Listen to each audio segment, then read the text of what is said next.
Bueno, y ahora sí estamos con Luis Fernández, conductor y productor del programa Mis Enigmas Favoritos en España. Él había hecho un recorrido por Machu Picchu, como les contaba, y alguna otra zona del Perú. Bienvenido, Luis. Bien hallado, muchas gracias, Verónica. Encantado de estar aquí. ¿En algún otro sitio o te concentraste en Machu Picchu, en el Perú?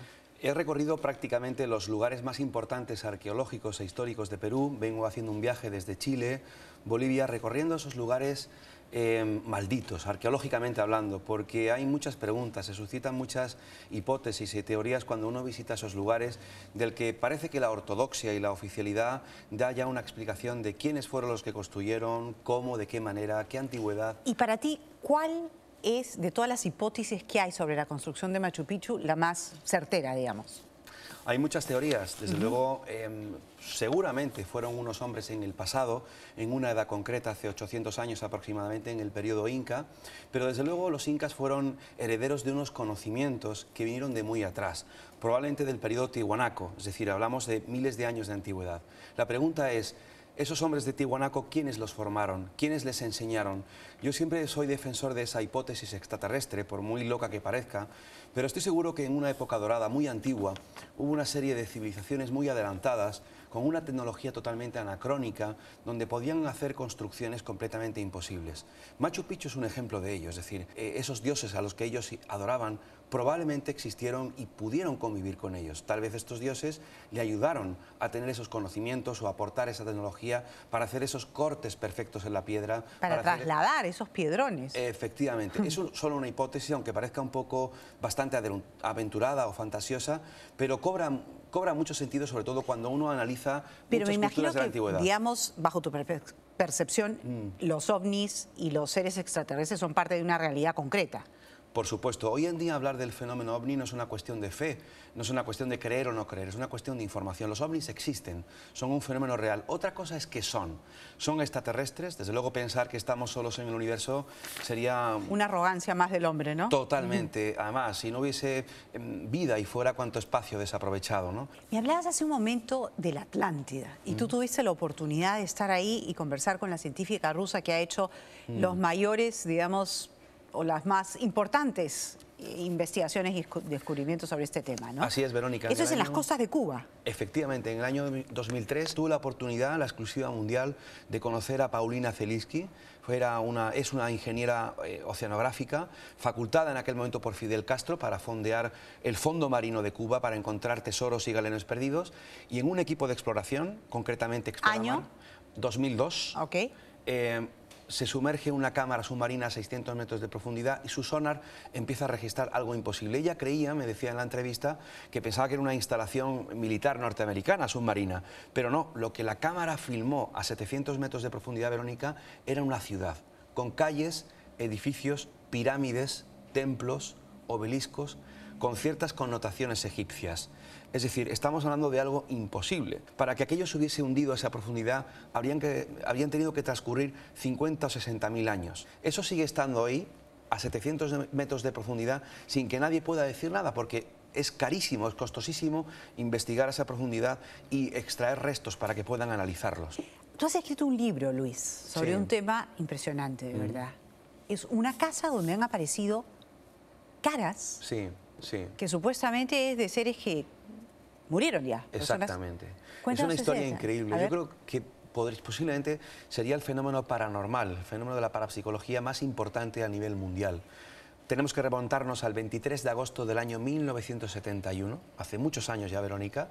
El fenómeno hoy en día sigue estando ahí, en esa pequeña casa de una familia humilde de pastores en el sur de Andalucía, en la provincia de Jaén.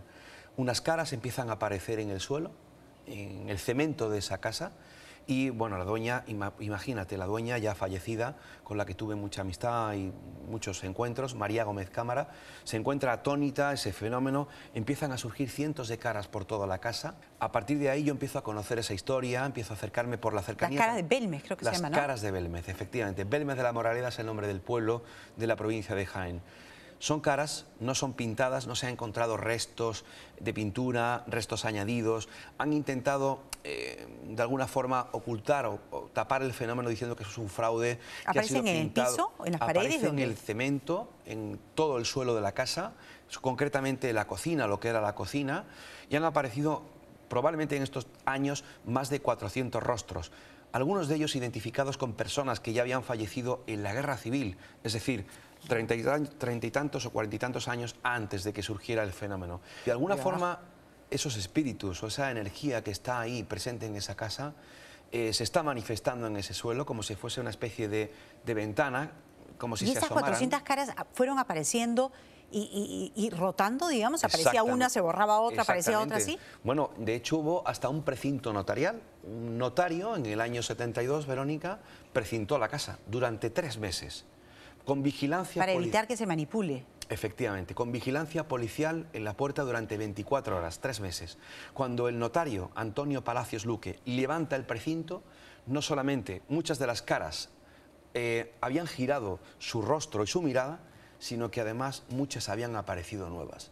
Era el primer fenómeno, primer acta notarial de un fenómeno paranormal. Algunos de esos rostros nosotros los hemos logrado identificar con víctimas de la guerra civil, que a su vez son familiares de la que era dueña de la casa, y que hay una historia y familiar que tiene que ver con ese fenómeno que, insisto, apareció en el año 1971 y que hoy en día sigue retando a todo y a todos. ¿Cómo te interesas en estos temas? Y en España, en aquella época, década de los 80, se hablaba de hacer sesiones de espiritismo, de Ouija, de poner una vela, invocar a un espíritu llamado Verónica.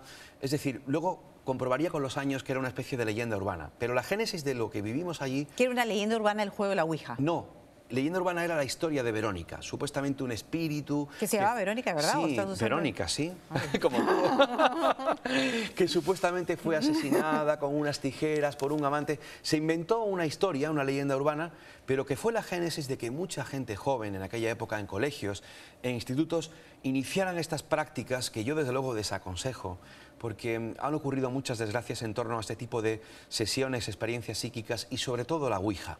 Nosotros en aquella habitación, junto con 2 hermanas mellizas, mayores que yo en aquel momento, invocamos a ese espíritu y las luces de la habitación se empezaron a encender y apagar solas. La persiana de la ventana que estaba echada, lo cual impedía entrar a luz del exterior, era un 5.º piso, al vacío, empezó a dar golpes, la luz de la vela se apagó. Bueno, es decir, vivimos ahí una serie de fenómenos tan extraños, completamente paranormales, y que a mí en esa edad, desde luego, me impactó muchísimo, y que allí, desde luego, te aseguro que no hubo ni manipulación ni personas que provocaran esos fenómenos. Y de ahí empezó un poco a generar esa inquietud. ¿Nunca te asustó?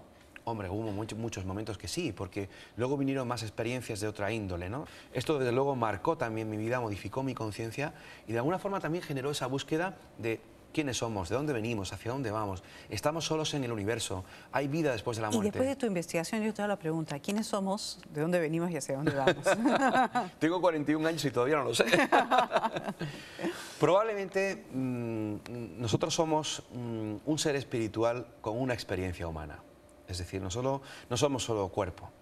Tenemos un alma, un espíritu, una energía, una conciencia, me da igual el nombre que le pongamos, que habita nuestro cuerpo y que de alguna forma viene de otra dimensión, o para el creyente viene de Dios, vive esta experiencia para evolucionar espiritualmente y se va de aquí. Completamente seguro en base a tu experiencia, no sí. En base a tu creencia. No creencia, mi experiencia y más del centenar de personas que he entrevistado, entre ellos médicos, gente muy posicionada intelectualmente, que ha tenido una experiencia cercana a la muerte. Yo creo que hay vida después de la muerte. No se puede demostrar científicamente, tampoco se puede demostrar científicamente el amor, o cuánto pesa y cuánto mide un abrazo o un beso. Y sin embargo el amor existe, ¿no? Muchísimas gracias por haber estado con nosotros hoy día. Súper interesante conversar contigo. Gracias, Dani, gracias. Gracias, Luis. Bueno, y ya son 4 los ganadores del $1.000.000 de la cuenta Premio BCP. ¿Tú qué esperas para ser uno de ellos? Ahorra en la cuenta Premio BCP y participa en el sorteo del próximo $1.000.000. Además, acuérdate que siguen sorteando 20.000 soles todas las semanas. Entra a cuentapremiobcp.com y descubre, de repente, tú eres el ganador de esta semana. Bueno, y les cuento que científicos de 2 universidades del Reino Unido llegaron a la conclusión de que los hombres prefieren a las mujeres con curvas o gorditas. El estudio tiene que ver con factores culturales y hasta antropológicos que vienen desde la época de las cavernas. La carne sobre el hueso es el mejor aderezo, dice un refrán. Sobre el tema de las curvas femeninas, vamos a ver en qué se basa este estudio por el cual resulta tan sexy y atractivo estar un poquito pasados de peso, además que consuelo.